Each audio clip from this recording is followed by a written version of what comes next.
dobrodošli u moj novi video na kanalu Nastava istorije i danas ćemo pričati o velikom srpskom geografu Jovanu Cvijiću. Prije nego što počnemo, bacite taj like, subscribe i zapratite me na Instagramu Andri_08 i mi možemo da počnemo.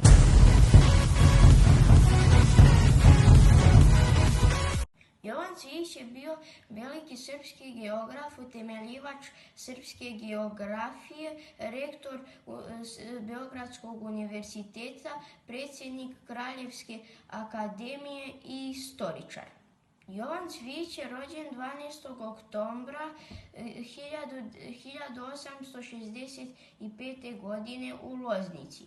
Ovako je Jovan Cvijić govorio: pisao sam o geografskom položaju Srbije, isticao činjenicu o Srbima kao da su narod sa najjačom nacionalnom svešću na Balkanskom poluostrvu.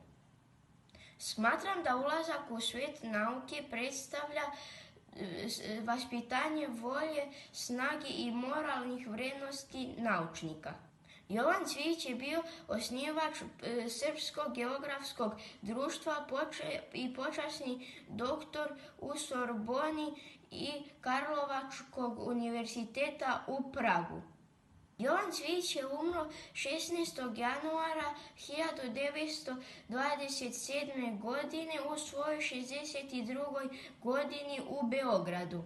Jovan Cvijić je tokom svog života bio 8 puta član Akademija nauke i 16 puta član Geografskog društva i 2 puta je bio rektor Beogradskog univerziteta. Objavio je na stotine naučnih radova koji su bili inovativni i genijalni za svoje vreme.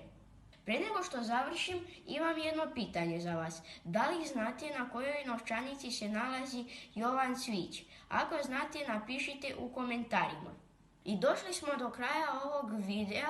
Nadam se da vam se svidio. Ako vam se svidio, bacite like, subscribe i zapratite me na Instagramu Andri_08. A dok sljedećeg viđenja, Andri vas pozdravlja.